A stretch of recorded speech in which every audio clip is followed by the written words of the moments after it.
Mike Bundy left a $20 super chat. We're going to get this out of the way. I want to start by saying I'm not going to go off on a remote ID rant.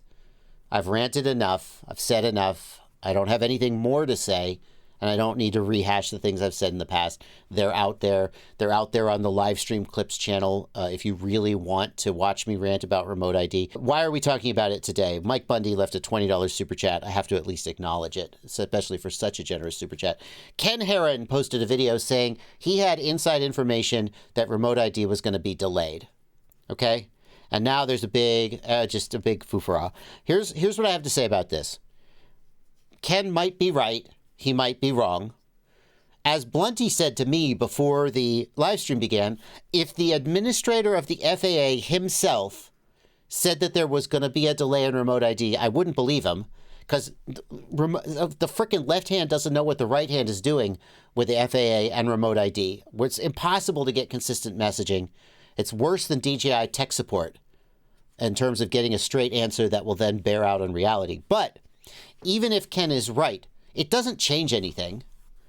If it's delayed for 6 months or 4 months or 12 months, we're going to be here again. It's not going away. So if it's delayed, that's cool. But the reality is the same. It's just the same sometime from now. It's not going away. That's about all I have to say about that. Chris FPV wants to know, I've seen those new Lipos, 180C rating. Is that a new thing or just marketing? Chris, I don't know specifically what battery you're asking about, but C rating of Lipos is all marketing bullshit, okay? Here's what you can know for sure. If you see a battery from T-Motor, or a battery from G&B, or a battery from CNHL, and it says that it's 70C, and you see another battery from that same manufacturer, and it says that it's 90C or 100C, you can feel confident that those batteries have a higher current rating than the lower C-rated one. But you can't compare C rating across manufacturers, because manufacturers don't have, in my opinion, they don't have a real strict way of measuring C rating. And if they did have that, it wouldn't be consistent in between manufacturers. So the way that like T-Motor measured their C rating wouldn't be the same as CNHL or whatever. The way that it works is when you buy cells from a battery manufacturer, the actual factory that makes the cells, because I don't know for sure. I think GNB makes their own cells. I don't know about CNHL. I don't know about T-Motor.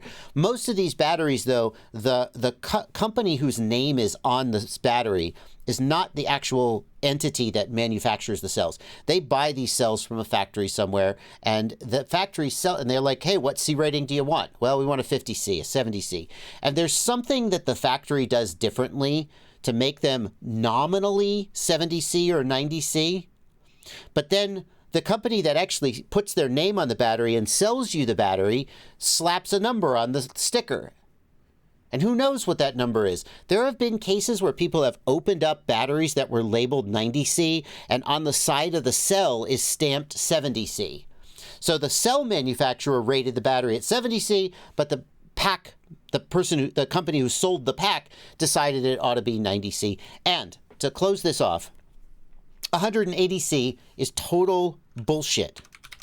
If we do a little bit of math here, let's see. At 1C, you discharge the battery in 1 hour. That's the definition of 1C. So at 180C, you would discharge the battery in 60 minutes divided by 100, or sorry, no, not 160, 60 divided by 180. You would discharge the whole battery in 0.33 of a minute. Or 20 seconds. Blunty, did I screw up that math? A lot of times I screw up math when I do math on stream, especially when I'm being self-righteous. 60 divided by the C rating gives you minutes. Do you agree? 60 divided by 1, 60 minutes, 60 divided by 180. Yeah, so 0.33 times 60 seconds in a minute, 20 seconds. If a battery were to actually deliver 180C, then by definition, the battery would be completely discharged in 20 seconds. That's I'm not going to say that's impossible, but I will say that's not real fucking useful. Okay? 180C discharge rate is marketing bullshit. Okay. All right. Now, it could still be a good battery. Don't get me wrong. It could still be a good battery. Although, what they're trying to say to you is this battery has a better current rating than any other battery on the market. And that means one of two things. Either it has a better current rating than any other battery on the market and it's just the best battery in the world, or the marketers have decided to try and get you to buy it by making up an arbitrarily high number. I know where my money would be, but I don't know the specific battery you're talking about, so I can't say definitively. All right, great. Great question. Sebby D wants to know what's up with Bluejay 0.20.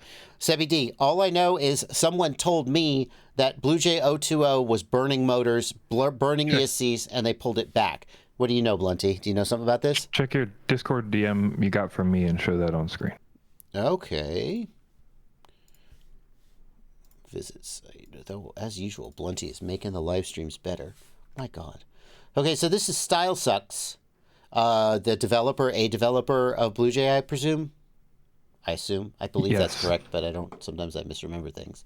We are pulling 0.20 for the time being.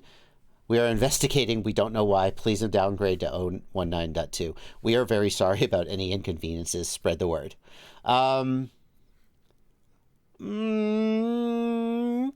Little, maybe not the right timing for this message. This feels a little victim blamey. I don't know. Like, there's a timing for this kind of thing. Hi, we screwed up. We released firmware. The firmware wasn't adequately tested. Now it's destroyed your ESCs. Just saying, if you guys wish this wouldn't happen again, we'd love to have you as a tester. Like, the message is true, but the timing makes it feel a little passive-aggressive. Anyway, that's what we know. Blunty, do we know anything else? I think that's it, right? Nope, that's it. Yeah, okay. Just go ahead and downgrade back to 19.2 if you're on .20. Okay. Black Jungle says that explains what happened to my ESC. I flashed Bluejay and it went, and killed an ESC.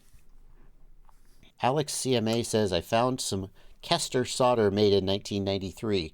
I don't see why it wouldn't be okay to use, Alex. Does solder go bad? I don't think so. I've had a roll of solder for like 5 years and it's still cooking. I think it's fine.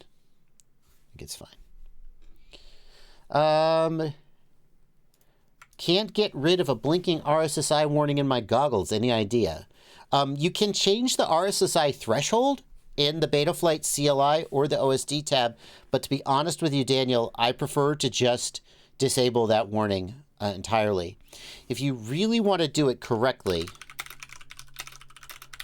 I have a video about the correct way to use RSSI DBM. Hello, Joshua.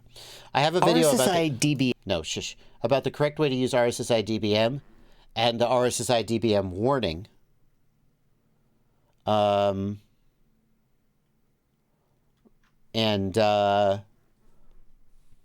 You can watch this video.